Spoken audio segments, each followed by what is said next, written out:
Hello friends, welcome to LS academy for technical education. आज के video में जानने की कोशिश करते हैं कि कॉन्टेक्स्ट स्विचिंग ऑपरेटिंग सिस्टम में होता क्या है। तो सबसे पहले इसकी डेफिनेशन देख लेते हैं। Context switching is switching the CPU from old process to new process. Context switching में हम क्या करते हैं, स्विच करते हैं किसको, सीपीयू को। कहाँ से? ओल्ड प्रोसेस मतलब वो प्रोसेस जो करंटली एग्जीक्यूट हो रहा है, टू न्यू प्रोसेस, नए प्रोसेस में। यानी कॉन्टेक्स्ट स्विचिंग में हम क्या कर रहे हैं, जो करंटली एग्जीक्यूटिंग प्रोसेस है जिसको हमने कहा ओल्ड प्रोसेस, उससे किसी दूसरे नए प्रोसेस को सीपीयू को अलॉट करना, वो क्या कहलाती है, कॉन्टेक्स्ट स्विचिंग। यानी सीपीयू की स्विचिंग हो रही है एक प्रोसेस से दूसरे प्रोसेस में। लेकिन जो कॉन्टेक्स्ट वर्ड आया है इसका मतलब क्या है, तो जब भी हम स्विचिंग कर रहे हैं तो कर कैसे रहे हैं, बाई सेविंग द कॉन्टेक्स्ट। जब भी स्विचिंग करेंगे एक प्रोसेस से दूसरे प्रोसेस में, तो हो सकता है उस प्रोसेस जिसको हम करंटली एग्जीक्यूट कर रहे हैं उसकी दोबारा में ज़रूरत पड़ जाए, क्योंकि वो ज़रूरी तो नहीं कि उसका एग्जीक्यूशन पूरा हुआ हो सकता है कि कोई प्रायोरिटी का हाई प्रायोरिटी का इंटरप्ट आ गया और उसने रोक दिया उस प्रोसेस को। तो हम क्या करेंगे, उस प्रोसेस का जो भी कॉन्टेक्स्ट है उसको सेव करेंगे। किस में सेव करेंगे? उसी प्रोसेस के प्रोसेस कंट्रोल ब्लॉक में, क्योंकि हमने आपको बताया था कि हर प्रोसेस के साथ एक process control block data structure होता है। तो हम क्या करेंगे, उस प्रोसेस कंट्रोल ब्लॉक नाम के डाटा स्ट्रक्चर में उसके कॉन्टेक्स्ट को सेव कर देंगे। यानी कि हमें हो सकता है दोबारा इसकी ज़रूरत पड़ जाए, तो हमने क्या किया, उसका कॉन्टेक्स्ट सेव कर दिया किसकी में, उसके प्रोसेस कंट्रोल ब्लॉक में। तो अब हमने जो कहा कि कॉन्टेक्स्ट सेव कर दिया, इसका कॉन्टेक्स्ट का मतलब क्या है, तो कॉन्टेक्स्ट में क्या आती हैं, उसमें जितने भी रजिस्टर्स की वैल्यू हैं, जितने भी रजिस्टर्स हैं सीपीयू से रिलेटेड, उन सब की वैल्यूज़। दूसरा प्रोसेस की आईडी, उस प्रोसेस को जो यूनिक आईडी दी गई है वो। और मेमोरी मैनेजमेंट इन्फॉर्मेशन, उस प्रोसेस से रिलेटेड जो भी मेमोरी इन्फॉर्मेशन है वो सारी इन्फॉर्मेशन, वो सारी की सारी हमने क्या कर दी, उसी प्रोसेस के प्रोसेस कंट्रोल ब्लॉक यानी पीसीबी में सेव कर दी। अब नया प्रोसेस जो हमें जिसका एग्जीक्यूशन करना है उसका क्या करेंगे हम, and loading the context of new process. और जो नया प्रोसेस है जिसका हमें एग्जीक्यूशन स्टार्ट करना है उसका जो कॉन्टेक्स्ट है वो हम लोड करेंगे। कहाँ से लोड करेंगे? उसके प्रोसेस कंट्रोल ब्लॉक से। किसके प्रोसेस कंट्रोल ब्लॉक से? नए प्रोसेस के। क्योंकि हर प्रोसेस से रिलेटेड जो भी इंफॉर्मेशन है वो कहाँ से मिलेगी हमें, उसके प्रोसेस कंट्रोल ब्लॉक से।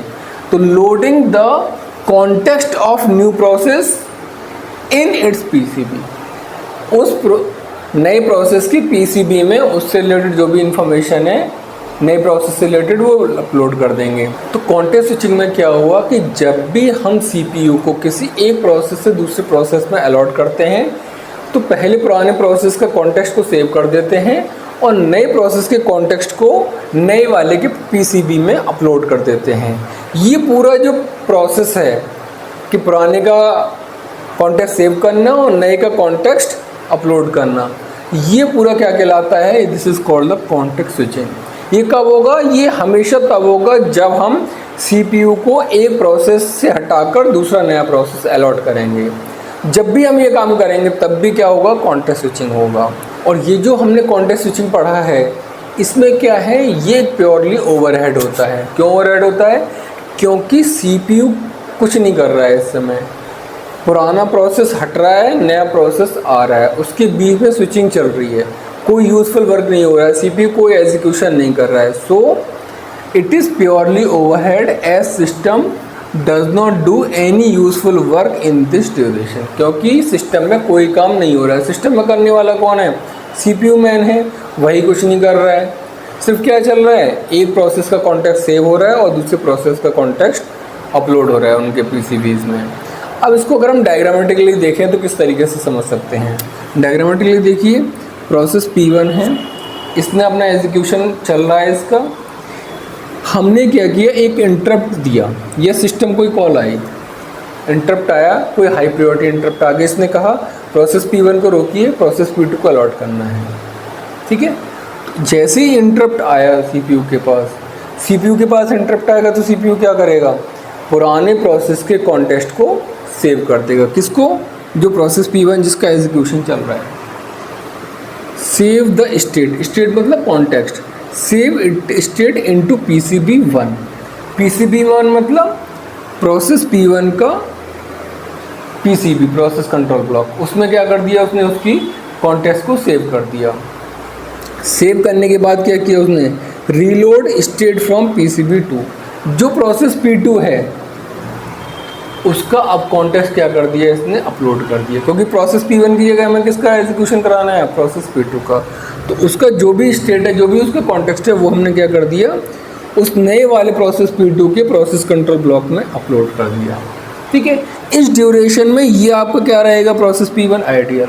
जैसे ही इंटरप्ट आया इस पॉइंट पर, इसने काम करना बंद कर दिया, ये हो गया आइडियल। ये भी आइडियल चल रहा है यहाँ तक, क्यों, क्योंकि स्विचिंग हो रही है। हमने बताया था स्विचिंग के टाइम पे क्या होता है, कोई भी काम नहीं होता है। ये भी आइडियल है, ये भी आइडियल है। ठीक है, जैसे ये अपलोड हो जाएगा प्रोसेस P2 का जो कॉन्टेक्स्ट है, जैसे अपलोड हो जाएगा तुरंत कौन सा काम करना स्टार्ट कर देगा, प्रोसेस P2।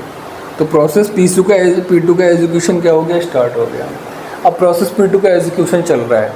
प्रोसेस P2 का एग्जीक्यूशन चलते चलते क्या हुआ, थोड़ी देर बाद फिर से क्या आया, एक नया इंटरप्ट का। उसने कहा फिर से P1 को हमें एग्जीक्यूट करना है, फिर से हमें किसको एग्जीक्यूट करना है, P1 को। तो फिर से क्या हुआ, जैसे ही इस पॉइंट पर फिर से कोई इंटरप्ट सिस्टम कॉल आई, तो सिस्टम ने क्या किया, सेव स्टेट इनटू PCB2।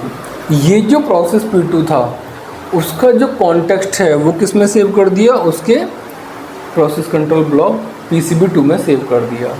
ठीक है, और अब हमें किसको एग्जीक्यूट करना है, हमें एग्जीक्यूट करना है प्रोसेस P1 को फिर से। तो हमने क्या किया, रीलोड स्टेट फ्रॉम PCB1, जो हमने यहाँ पे PCB1 की स्टेट लोड कर दी थी, सेव कर दी थी, उसको हमने वापस क्या करेंगे, यहाँ पर आकर फिर से रीलोड कर देंगे, क्योंकि तभी तो हमें पता लगेगा कि प्रोसेस P1 कहाँ था, उस समय क्या वैल्यूज़ थी रजिस्टर्स की, क्या प्रोसेस की आईडी, सारी इन्फॉर्मेशन। तो रीलोड स्टेट फ्रॉम PCB1। ठीक है, अब जब ये फिर से दोबारा यहाँ पे क्या चल रहा है, यहाँ पर फिर से कॉन्टेक्स्ट स्विचिंग चल रही है। तो देखिए ना, तो ये काम कर रहा है, ये भी आइडियल है प्रोसेस P2, और ये तो आइडियल चल ही रहा है ऑलरेडी प्रोसेस P1। ठीक है, लेकिन जैसे ही ये अपलोड हुई स्टेट, जैसे ही PCB1 में उसका कॉन्टेक्स्ट लोड हुआ, किसका, प्रोसेस P1 का, तुरंत किसका एग्जीक्यूशन स्टार्ट हो जाएगा, प्रोसेस P1 का। प्रोसेस P1 फिर से इसका एग्जीक्यूशन स्टार्ट हो गया। इसी तरीके से कोई नया प्रोसेस आएगा, उस समय भी क्या होगा, कॉन्टेक्स्ट स्विचिंग होगी। तो कॉन्टेक्स्ट स्विचिंग के टाइम पे क्या हो रहा है, सिर्फ पुराने प्रोसेस की स्टेट सेव हो रही है, नए प्रोसेस की स्टेट अपलोड हो जा रही है उनके PCBs में, और उस टाइम पर कोई यूजफुल वर्क नहीं हो रहा है। तो this is called the context switching.